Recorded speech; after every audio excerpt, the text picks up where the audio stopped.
The web browsers that Link to Feed is compatible with are Google Chrome, Mozilla Firefox, and Safari for Mac users.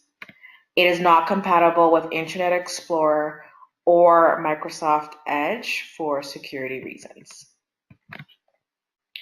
When logging in for the first time, you're going to type in the email address that you provided to be set up and the password.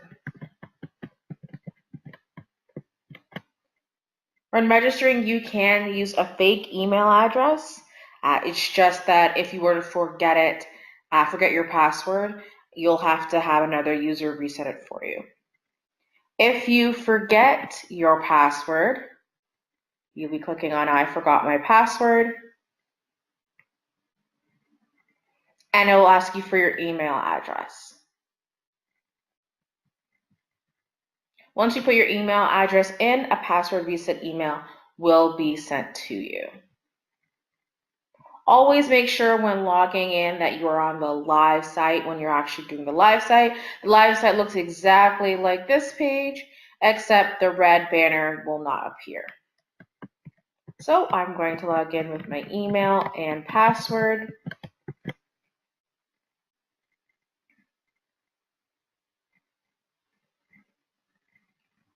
When logging in for the first time, you're going to be asked to change your password. So in the first field, you're going to type in the current password that you just entered. And in the second field, you're going to put in a new password. For the new password, you're going to need to put in a password that's at least 8 characters long, have at least 1 capital letter, 1 number, and 1 symbol.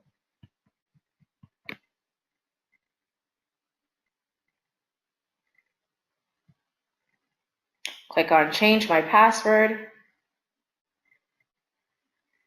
and you will be asked to sign or agree to the licensing agreement, the end user licensing agreement. To read it in its entirety, you just click on this little plus button here, and it will expand to show you the entire agreement. Click on I have read and understand the terms of the Link to Feed end user software license agreement, and then click on Agree. If you click on Do Not Agree, you will be sent to the login page.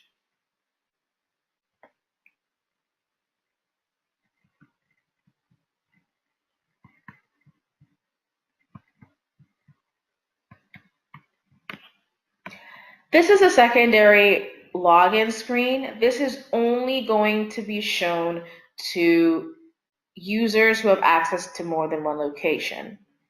If you only had one location, or if you had an intake user who only had access to agency 4, for example, the system will bypass this page and automatically log them into that agency. For those that have access to more than one location, that this page will appear asking you what organization you want to log into. Keep in mind that you can always switch. So just because I select agency 1 now doesn't mean I can't change to agency 4 later.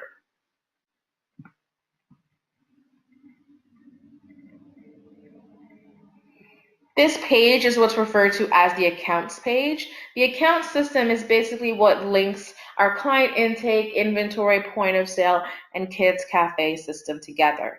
So if I have a pantry that has client intake and also does kids cafe programs, this is the area where I get to decide which one am I going to log into. So for most people, they just have one or the other. In that case, if you ever come to this page, you would click on client intake and you would be taken to the client intake side of Link to Feed.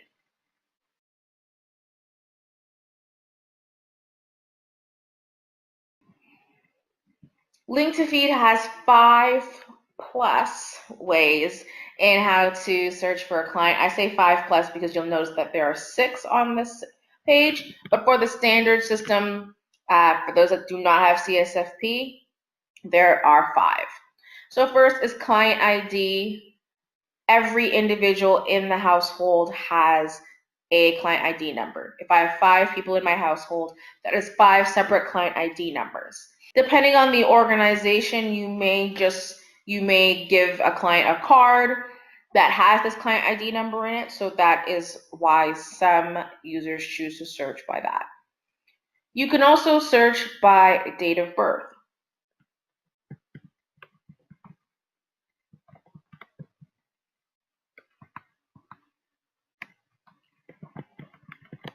You can use hyphens.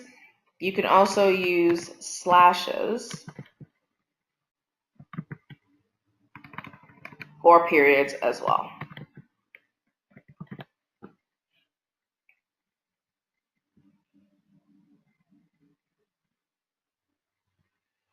Name is a very versatile field, so you can search by first name.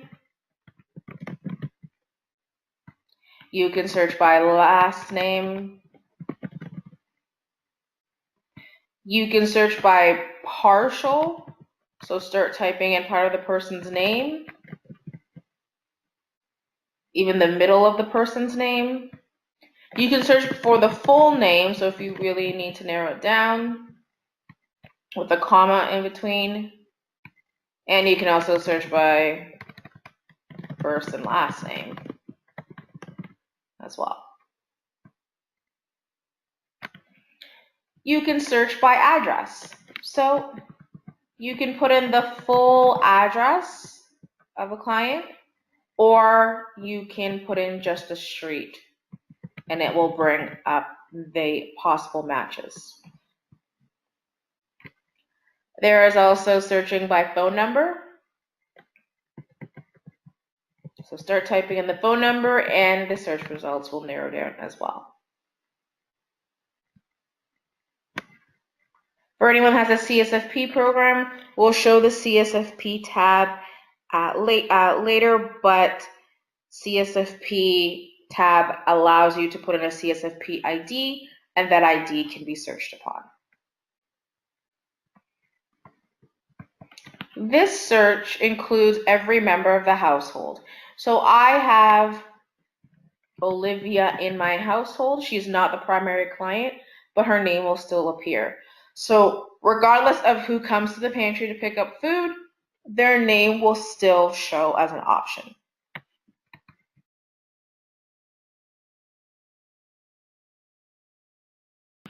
When adding a new client, it's always recommended to search for the client no matter what. Even if the client says that they have not visited before, still search for the client just in case. If you do not find their name, click on New Client to start creating a new profile. The client intake section is numbered from 1 to 4 with any possible additional specifications, any special tabs as well before you get to the services page. All required fields have a blue star beside them to show that this field must be completed before moving on to the next page. If a field is missing, the system will highlight the field to be completed. So we'll scroll back up to that field. After you've saved the page successfully, a pop-up will appear confirming that, saying success, just to let you know that your changes have been saved.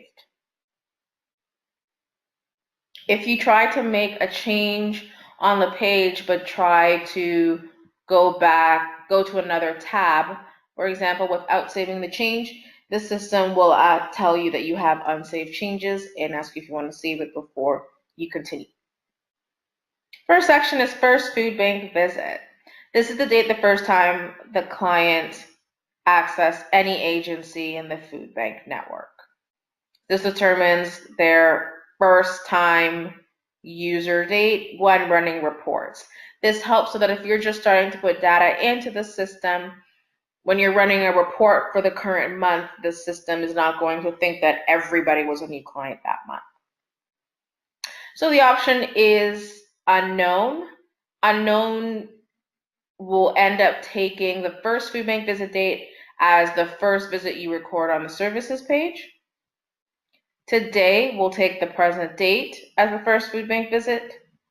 And specific date is where you can go back and use our calendar widget, whether by your mouse or just manually typing in. You can go through and select the date. It can be approximate.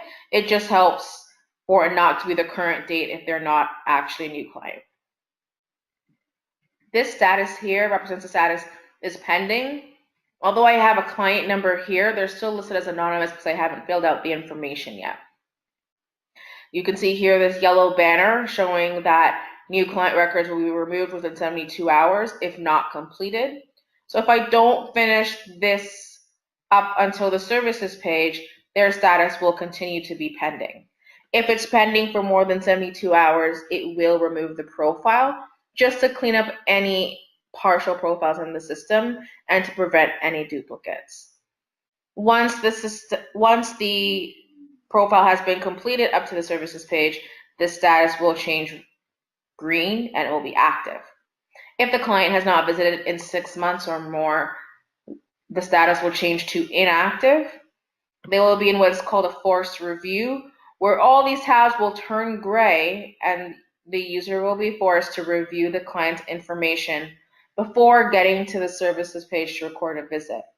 After the profile review has been completed, their status will change back to active.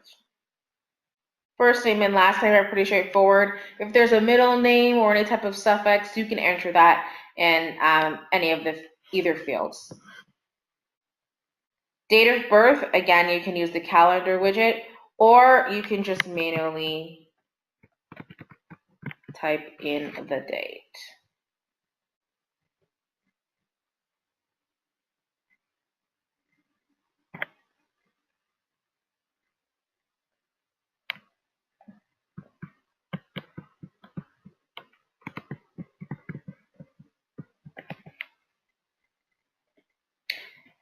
Is date of birth estimated? By checking this off, it's basically for the user to verify in the next visit for them to get some type of proof of the actual date of birth.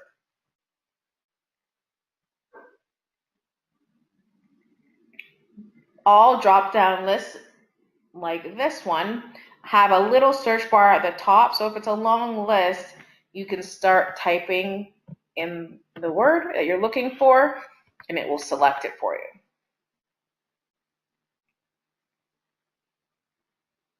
When entering the address, the system is going to look at the address of the organization that you are logged into. And as you start typing in the address, it will look for addresses in that surrounding area. Regardless of where it is, it will bring up the address that you're looking for. And you would just click on the option for it to automatically fill out sections. The Google map on the right will show where the client lives based on the address provided. If I zoom out a little,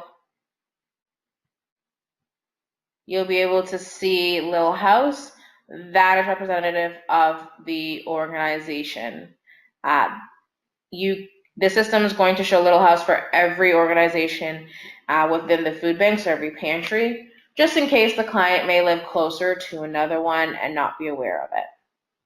If the client does not have a fixed address or refuses to provide that information, you would just check off no fixed address here. Housing type is pretty straightforward. The housing type of the household. Email and phone number is optional, so you can add as many that apply, and there is a little section on the right to determine the type of the email or phone number. If you want to remove one, click on the red trash icon and click on the little radio button to the left if you've entered more than one and want to deem which one is the primary one.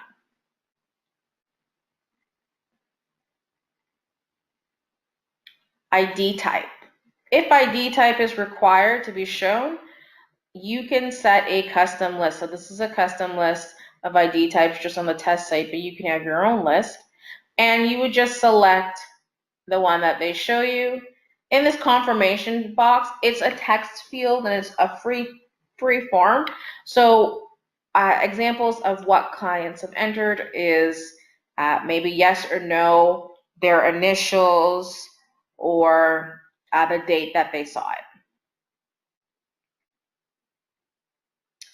Languages spoken in the household. So this list will show all languages spoken across the world. The ones at the top represent what are called pinned languages, which are the primary languages spoken in all the pantries under the food bank. As you start typing a language, it will show up based on what you've typed. Referred by is also a customized list. You can only choose one. Ethnicity is a section where you can choose multiple. I choose as many that apply. If none apply, there is a not applicable section on the right. For self-identifies as, it's the same thing. You can select any that apply. If none apply to, you can select not applicable. There's also an undisclosed option if the client refuses to provide that information. Household members. So if there's any missing information, as I mentioned, the system is going to stop you from moving on and will force you to review that.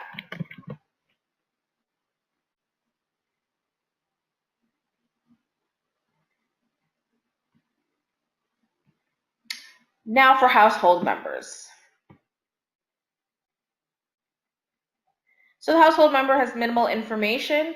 We're still going to need the last name, the first name, the date of birth, where the age automatically calculates, the gender, the relationship, so how are they related to the main client, and then the same ethnicity and self-identifies as fields. Some pantries choose to record the ID type for every household member. If that's the case, you can also select ID type from this drop-down list. If not, you can bypass it and just save your changes. Again, if I don't fill out the information that's required, it will not let me continue.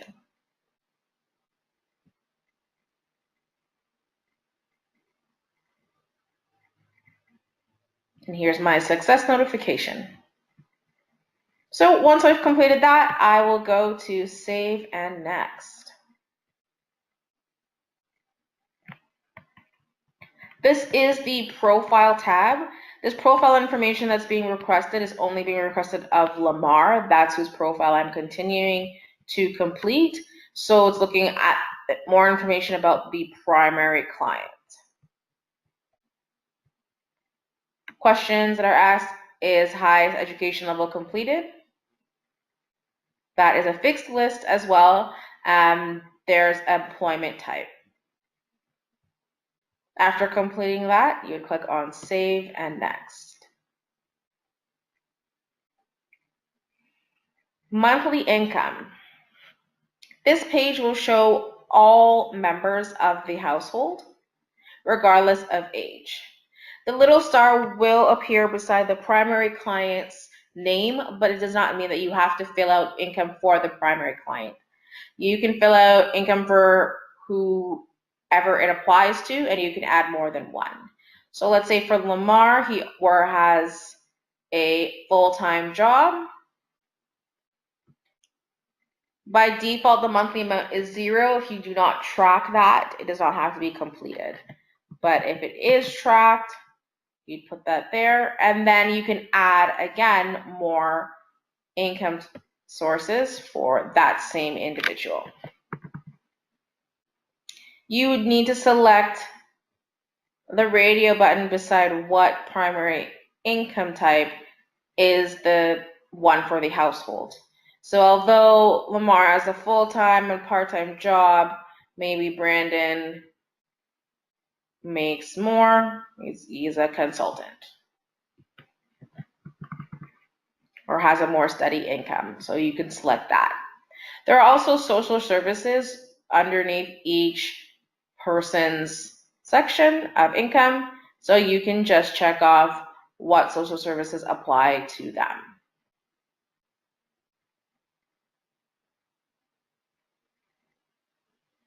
In the expenses section, if expenses are being tracked, you would click on add, just like income.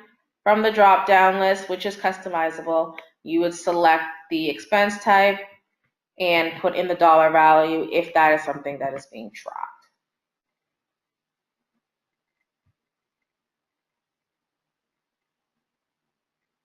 The bottom section will show the monthly gross income, the total monthly expenses, and the monthly net income.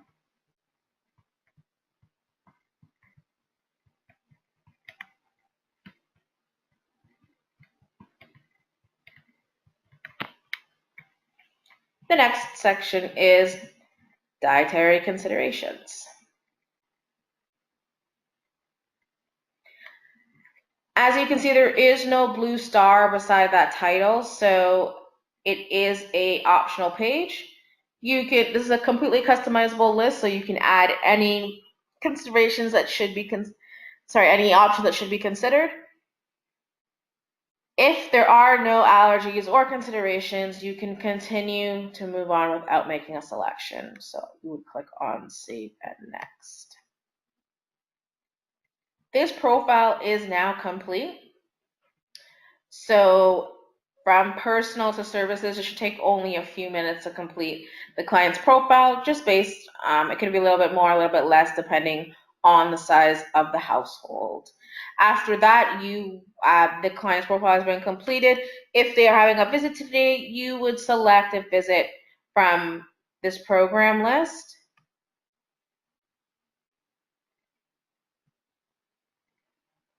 So new pantry visit or any type of program types that are available.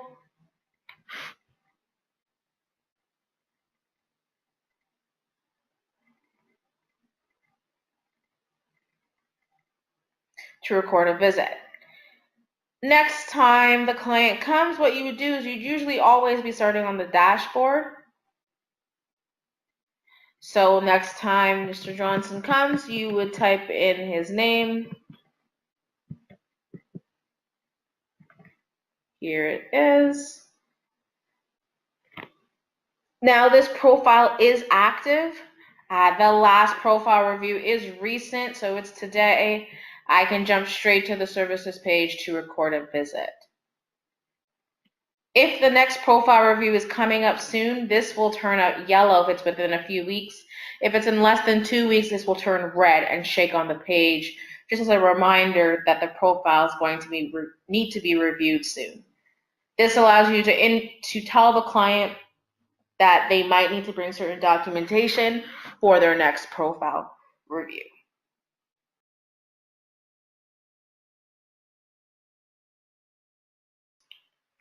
If you are looking to add a client who is already in the system, you'll want to go to the profile of the client you want to add them to, or the household you want to add them to. So I'm going to the primary client's profile, and then by scrolling to the bottom, click on Add in the Household Members section. Type in the person's first and last name, and the possible duplicate notification will appear if it matches anyone already in the system. If the first and last name were spelled incorrectly, the system will also still look at the date of birth entered after that to see if they match. So the system will look at the first name and date of birth, the last name and date of birth, and the first and last name. Click on See More, and the system will tell you this, from what I know, this is the date of birth of the client that I believe you're looking for. This is their address. It looks like they're living by themselves and they have not had a visit yet. Is this who you're looking for? Well, if you're not sure, you can click on View.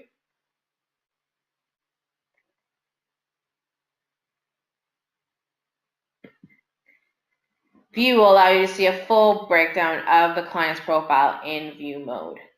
With more information, you may be able to discern if this is the client you're looking for. So if I say yes, now I have the option to link or move.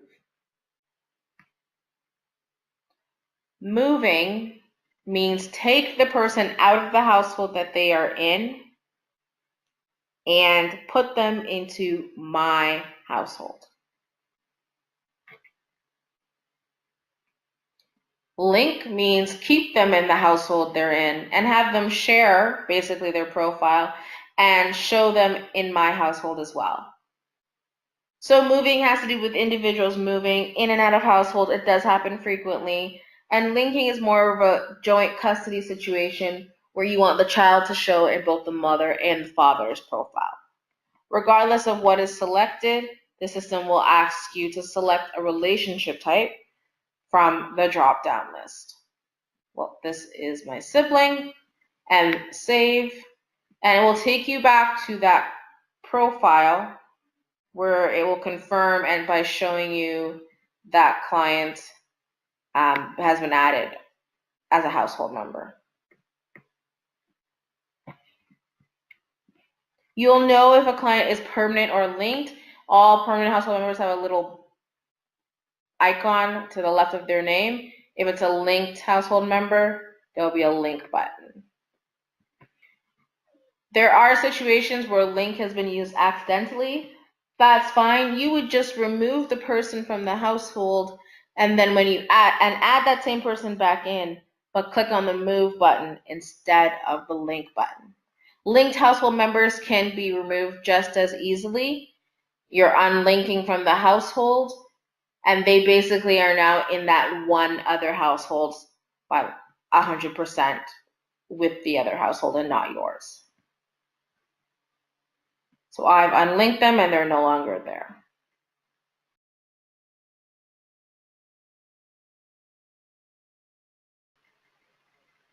If you need to remove a household member, you can remove them from the household that they're in, but they can't be completely removed from the system for data integrity purposes. So you would search for a profile of somebody within that household. For example, if I want to remove Mr. Smith, go to Mrs. Smith's profile.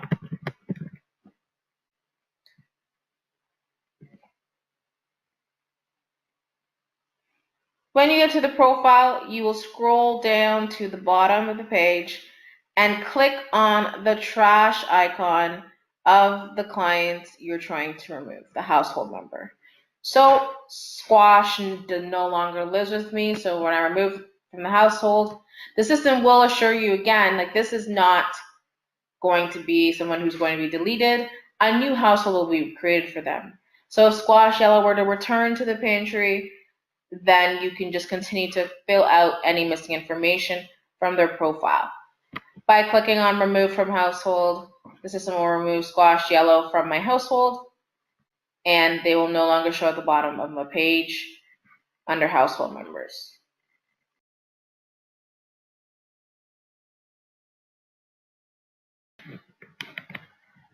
If a client's profile is in forced profile review, all the tabs at the top will be gray, and you'll be forced to review the client's full profile up into the services page before you can record a visit. The tabs at the top will be numbered, just like you were creating a new profile, but all the information previously entered about the client will still remain. You'll just have to go through each tab, scroll to the bottom, click on Save and Next to update any information that may need to be updated, or just to basically confirm that the client's information is still accurate. There are different reasons why a client's profile will need to be reviewed. In this case, this one is missing information. So missing information would show if the food bank was not tracking a certain field, but later decided to do so. So this client's profile could have been complete. As you can see, it is active, but maybe the food bank recently decided to start tracking marital status or referred by. In that case, the system's not going to default it to anything. the user is going to be forced to fill in that new information. Other reasons to review a client's profile would be inactive. So if the client has not visited within 6 months, this profile status will be set to inactive, and you'll have to review the client's profile. Merged profile. If the client was a duplicate and the profile was merged, the system's still going to ask you to review the client's profile just to make sure that what was merged was all of the right, accurate, up-to-date information. Removed from household. So if the client's profile was removed from a household, let's say that TJ used to live with Bill. Well, if TJ now lives by himself, well, where does TJ live? Is his income different? Maybe he got a raise and now he has enough money to live on his own. So you'll have to review that information just to make sure everything is up to date. And then lastly, there's a forced profile review. So in the system, there is a forced profile review set by the food bank. Usually it's 180 or 365 days, or even if the client has visited every month, you still have to review the client's profile. So if that's the case, no matter what, when that year or 6-month mark comes up, the system will ask you to review it. Each banner, when the client's profile needs to be reviewed, will tell you what the reason is. So if it's a merged profile, it will say merged. If it's someone who's been removed from a household, it will say that as well. So to review the profile, you can make any changes that apply and just click on Save and Next. As you can see, all the information is pretty much still there. So if there's no changes, just Save and Next. If there are changes, just make them as you go through it with the client.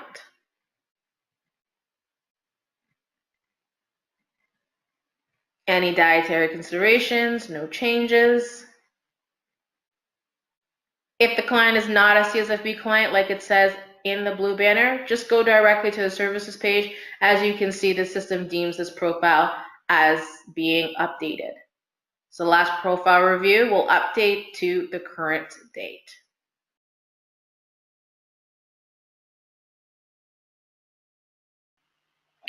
To record a pantry visit, search for the client's name on the search page, find their name in the drop-down list, and go to their profile. If it's an active profile, go straight to the services page. If you have to review the client's information, review each tab until you get to the services page. Click on New Pantry Visit. The summary box will be there for a reference. General visit details include the date, which will be defaulted to today's date, but it can be backtracked. There's delivery, yes or no, if this was delivered. What were the reasons for this visit? So you can check any that apply. Who from the household is receiving services for this visit? Depending on the program, not everybody's name may be checked off, but by default, everybody's name is checked unless the user unchecks it for a particular program. Food items provided is a customizable list where you can have them as boxes where you can put in the quantity, or check boxes just to say that the client has received that.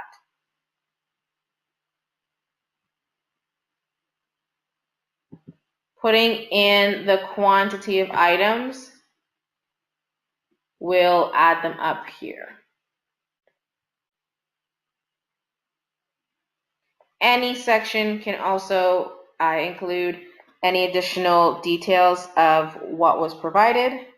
And then there are referrals if you've referred the client to any additional programs listed here.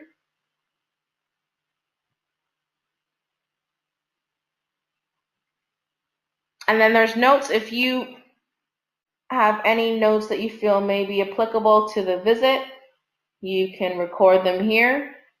If the note is marked as an alert, it will show the top of the client's profile, looking just like this. That way, if anyone needs to be made aware of something about this household, they can see it.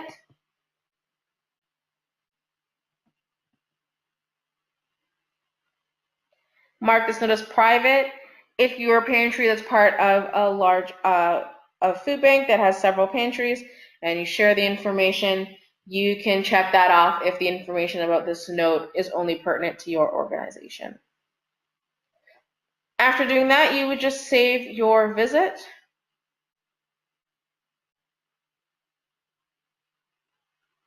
And the details will show as the most recent entry on the visit history table. If this was a TFAP visit, everything would be the same, except at the bottom, you will be asked to, the client will be asked to sign the disclaimer for TFAP. Options include type signature, where you can just type it. There's sign on screen, where you can open a signature canvas that will open full screen. Signing with your mouse or your finger if on a touchscreen device. Hard copy, this allows you to check off at least that you have a hard copy on file. And then there is this crypto signature pad, which is an external device that is compatible with link to feed software. After selecting the option, you would click on save. If any information is missing, the system will jump up to that area to remind you to fill it out.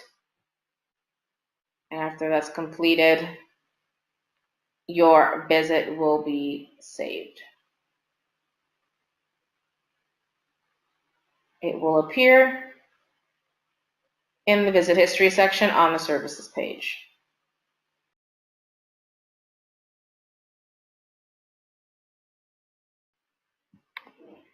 If you try to add a client who's already in the system, there will be a pop-up notification asking the user if they're sure they want to add this client.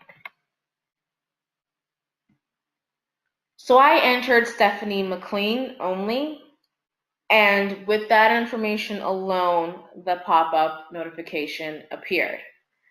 If I had put Stephanie McLean but possibly spelled one of the names differently, so put M-A-C instead, but I did put the birth date as 1944-03-18, it would pop up as well. So the system's looking at the criteria of either first name and last name, first name and date of birth, or last name and date of birth. Once that pops up, if there is more than one, all of them will show. You will have to review all that pop up.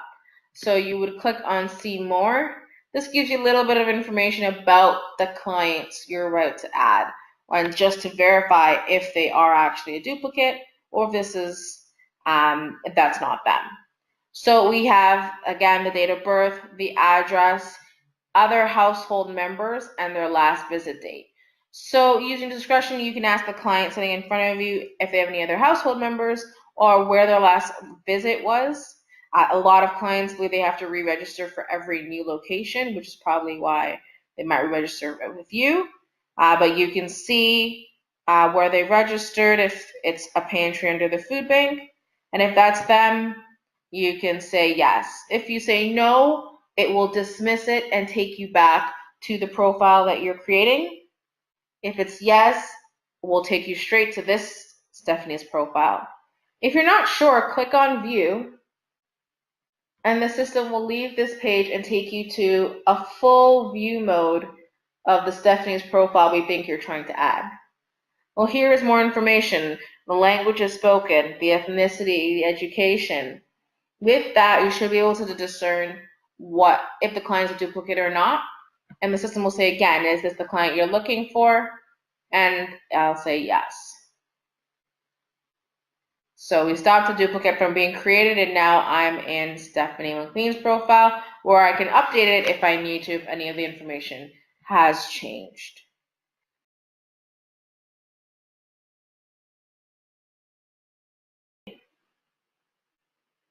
There are 3 places where you can see messages: at the top right, at the top left, or under the messages section here. If you have any messages, this would be green and it would show the number of messages that you have. I don't have any, and I can go to my message inbox from here, or again, I can go to messages and I'll get to the same page here, the messages inbox. To send a message, I would click on new message. It's a pretty standard format, just like email. So I can set an importance. Note that for the importance, the urgent importance will cause the message to show up on the user's screen, and they have to click on I acknowledge I have read this message in order to dismiss it and continue on using the system. If they just click out of it or maybe click, escape, it will pop up right again. Recipients include all recipients within the network that you have access to. You can send it to an entire organization if you're a network administrator, or you can send it to your users as well. There needs to be a subject and then a message, and then you can send off the message.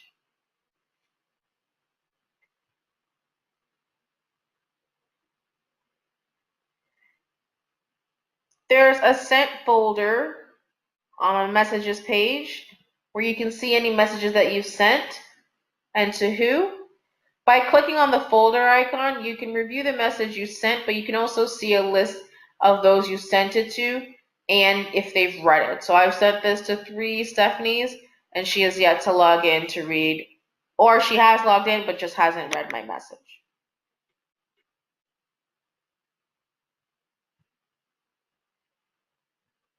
In your inbox, just like any other message, when you open it, so if I go to my inbox, I can delete a message if it no longer applies, and when I open and view it, there's a reply, reply all, and a forward button.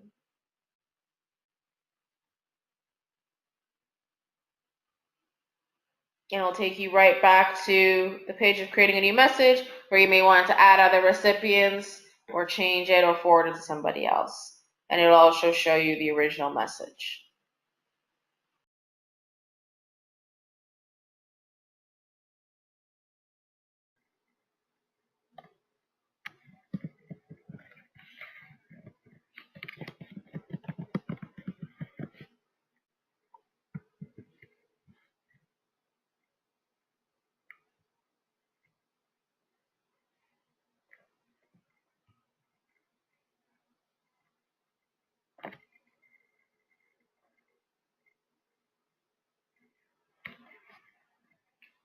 There are 3 support options directly in the system.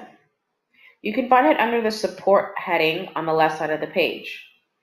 There is new support ticket, and this option is available only to network administrators. If the user roles you have does not contain the network administrator one, you will not see this option. There's also the user manual. There's a search area where you can search by keyword. There's also a navigation on the left side that's pretty much in the same order as the navigation in the system. There's also a support video section that everybody has access to. That's where you'll find other videos like these. The videos are short clips like this video, and they are basically mirroring the instructions shown in the user manual.